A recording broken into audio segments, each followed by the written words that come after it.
You know what's happening, right? What's going on, guys? Nerd of the 90s here, and I'm here with my buddy Emmanuel, or should I call him Xeno with an X, Emmanuel. It's a Marvel movie, dude, and I'm wearing freaking Marvel right here, dude. Spider-Man, my boy Spider-Man. Anyways, guys, I'm here to torture this guy because he's a huge fan of Age of Ultron, and let's get off started with the story. So, Emmanuel, what's the story about?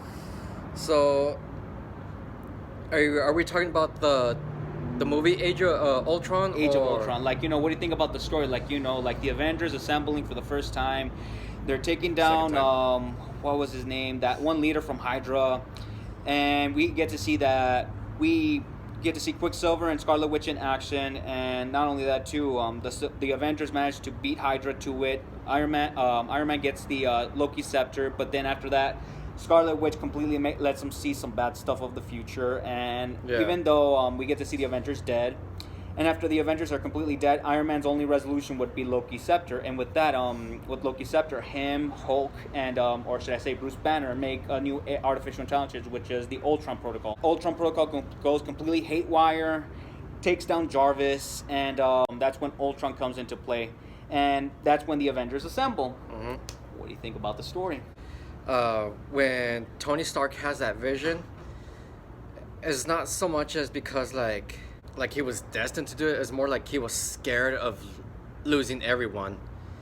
Because if you pay close attention, once after he had that vision and after seeing everyone dead, he wanted to protect them, so he created the program. Could have been better. The story was good. I just didn't like Ultron himself. The story so far is pretty good, because brought back your favorite heroes back as a team again. Okay. And like after everyone having their own walls to break down, like say for example, the story goes, it was pretty good. All right, so that's a plus for you, and then for me, it's a plus because I liked it how it starts off, and then the Avengers pretty much being motivated after Ultron being unleashed out there. And next, let's talk about Ultron. What do you think about Ultron, in your opinion? No. Why? From the movie Age of Ultron, I did not like Ultron at all. That's not the way Ultron is. If anyone is a fan of the comics, anyone who's a fan of Ultron should know that he does not joke around, is always serious, and if you're in his way, he will kill you. So that's the way Ultron was created from Ant-Man, which is Hank Pym or Scott Lang. Yeah, but Hank Pym, I think it was. Yeah, it was actually first Hank Pym, but in this one, it's Bruce Banner and Tony Stark making this because they think that this would actually save the Avengers from future disasters, but it turned out to be haywire. Because Tony Stark was afraid of anyone getting killed that was close to him. Exactly. Ultron himself a minus. I'll give him a plus. Two minuses. Ooh. I'll give him a plus only because I like James Spader. I liked his voice, but I could have wished to see him do a bit more and at least do some killing sprees. Even though he does kill Helen Cho, almost kills Helen Cho. Speaking of Ultron's voice, I did like James Spader as well, but could have been better, and my candidate would have been Liam Neeson. Ooh, that would have been cool. Perfect right there. But anyways, let's start off with the performances of Captain America and Iron Man. Still top notch, playing the character spot on. So yeah, I actually agree with them. Chris Evans as Captain America, fantastic. Iron Man, Robert Downey Jr. as Iron Man, come on, there is no way. He's Iron Man, dude. Or as Thor, I just keep wishing they show his true potential. It was up until in Thor Ragnarok where we finally get to see his true potential. As far as Thor himself, I was really it's still let down again, which kind of surprised me. Especially with Thor being a god himself, which should have been extremly easy for him to take down Ultron, even with the power of lightning. Hulk? So for Hulk, it's the Hulk. What was I going with this? Edward Norton, and I can see why they didn't pick him again, because he kept wanting to change things around and he wanted to be in control of everything. And the one thing I kind of don't like is he's not that serious about it, I guess, if that makes sense. All right. But as far as him being the character Hulk himself when he transforms, pretty good. I like it. And that's pretty much it for me. All right. I completely agree with you. At least he gets improved because this is actually not his second time in performing because he does make a cameo in Iron Man 3. This is his third appearance, so I'll give him credit. I'll let this one slide. And Thor, I would have wished to see him at his full potential, but at least we see him at his full potential. Anyways, let's start off with the next supporting cast, Hawkeye and Black Widow. I did like how they added a story to Hawkeye, and that was, and I guess people were saying like He was a bit overlooked in all Avengers. Yeah, well, why is Hawkeye there? You know, just get rid of him already. And I was like, That's kind of messed up. I like Hawkeye. And then of Age of Ultron, they gave him a backstory. They gave him a family.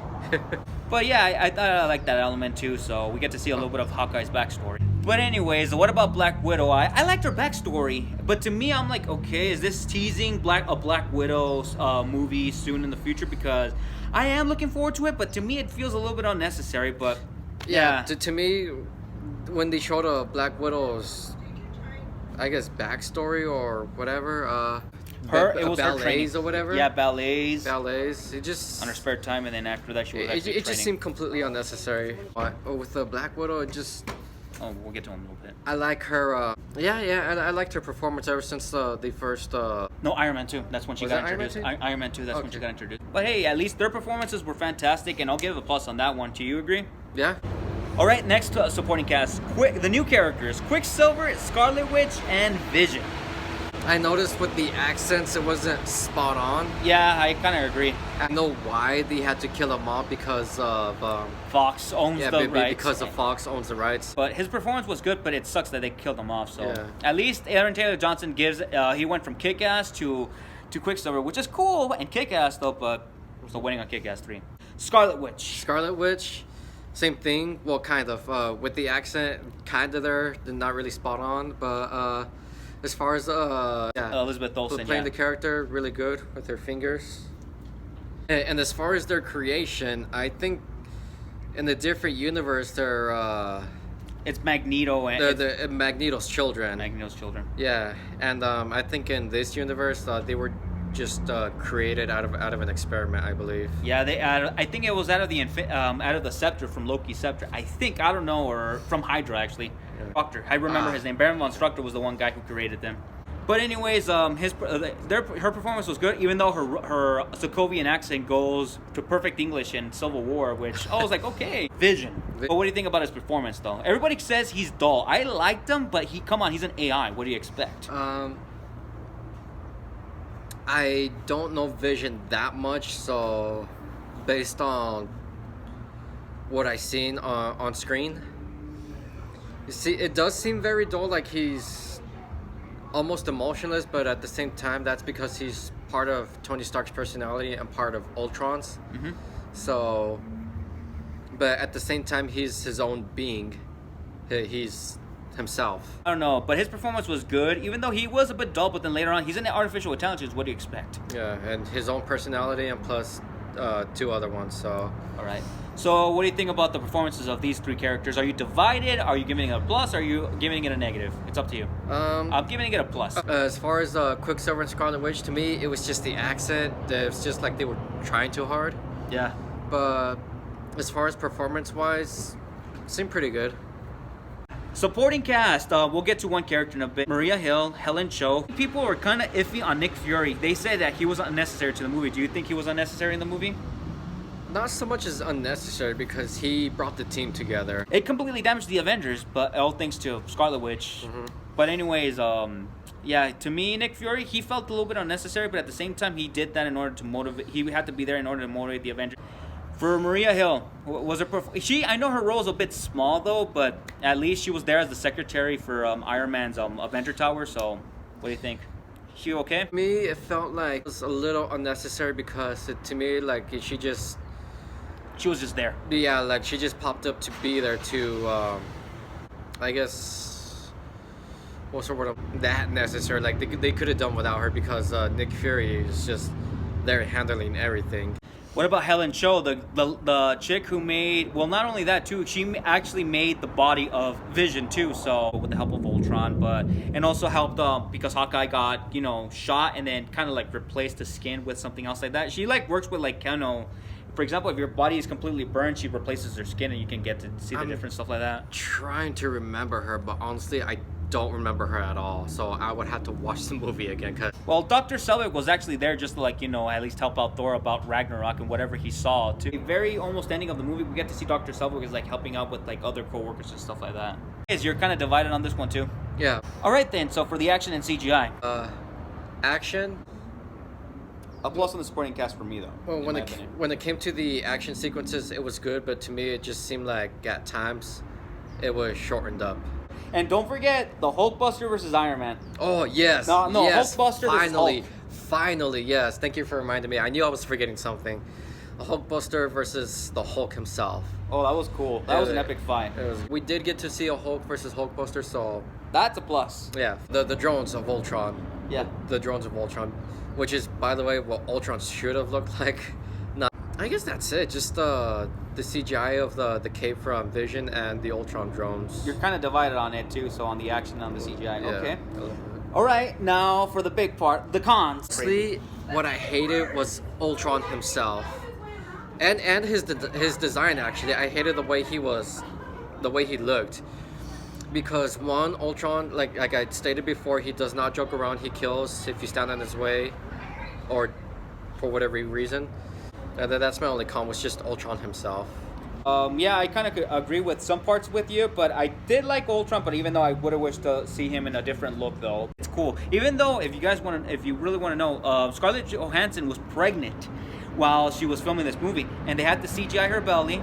So really, and then also she was running on a busy street in South Korea, dude, while pregnant, dude, in a motorcycle, dude. But she didn't actually jump off. It was actually another stunt double. Yeah. But it was actually her driving through traffic, and I was like, wow, damn. She actually did that while pregnant. I was like, wow. Props to Scarlett Johansson, and props to the stuntball, by the way, you guys. Awesome. That kind of gets a plus. For the ending, does this movie suffer sequelitis, and is it worth watching? I would not watch Age of Ultron again for obvious reasons I told you before. As far as sequelitis, yes, because when the first Iron Man or Captain America or Thor, the first movies, they're good. But when the sequels come out, personally, they're actually they're not that great, honestly. Except Captain America: Winter Soldier, that one was a plus. And Winter Soldier, was pretty good. And Guardians of the Galaxy too.